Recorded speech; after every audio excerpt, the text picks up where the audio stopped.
त्यांचा पेमेंट कधी कधी वेळेवर होत नाही आणि म्हणून त्या चक्करमध्ये ते आपल्या याच्यासोबत युरियाच्या सोबत त्यांचा स्वतःचा जो ह्या असतो तो पाठवतात आणि तो कंपल्सरी करतात, परंतु त्या कंपन्यांना असं काही करता येणार नाही. आणि हा त्याच्यामुळे मला वाटतं आज तुम्ही जो मुद्दा सांगितला, तुम्ही म्हटला तर आम्ही जर घेऊन आहे तर कंपनी असं करू शकणार नाही की भाई तुम्हाला घेणं कंपल्सरी असं होऊ शकत नाही. माझी विनंती राहील, तुम्हाला पण राहील, आम्ही हा विषय परत पालकमंत्री महोदयांच्या याच्यामध्ये घेऊ. या बाबतीमध्ये मी परत पत्र पण देईल, कृषी मंत्री महोदयांना पण पत्र देईल, परंतु मला वाटते कंपल्सरी करणं आहे लिंकिंगच्या बाबतीत हे चुकीचं आहे. क्या जैसा जब भी जो भी कंपनी की यूरिया अदरवाइज कोई भी किसी फर्टिलाइजर की रैक लगती है तो उसके ऊपर में आप कलेक्टर महोदय से बात करके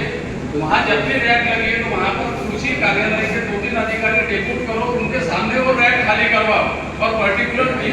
बिजली विक्रेता को लग रहा होगा यूरिया या अदर फर्टिलाइजर, वो विक्रेता वो अधिकारी को ऑर्डर देगा कि मेरे को 5 टन भेजो कि 10 टन भेजो,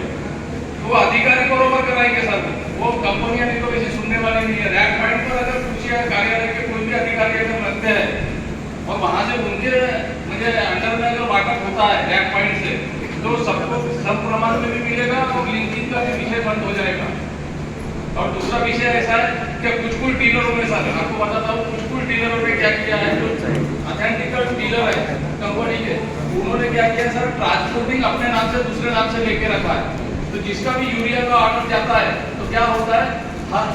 गाड़ियाँ भी उनके डीलरशिप भी उनके पास में, वो क्या करते हैं हर किसी को जैसा 10 टन का ऑर्डर रहा तो 8 टन 6 टन 5 टन ऐसा बेचते, और आखिर में बचा हुआ यूरिया जो 100-150-200 टन रहता है वो कंपनी के एम्प्लॉय से मिलकर वो डीलर अपने नाम से पूरी 100-150 टन की बिल अपने नाम से भरवा लेता है. तो वो जो कंपनी का जो डीलर है उसको एक्चुअल ट्रांसपोर्टिंग नहीं होना चाहिए.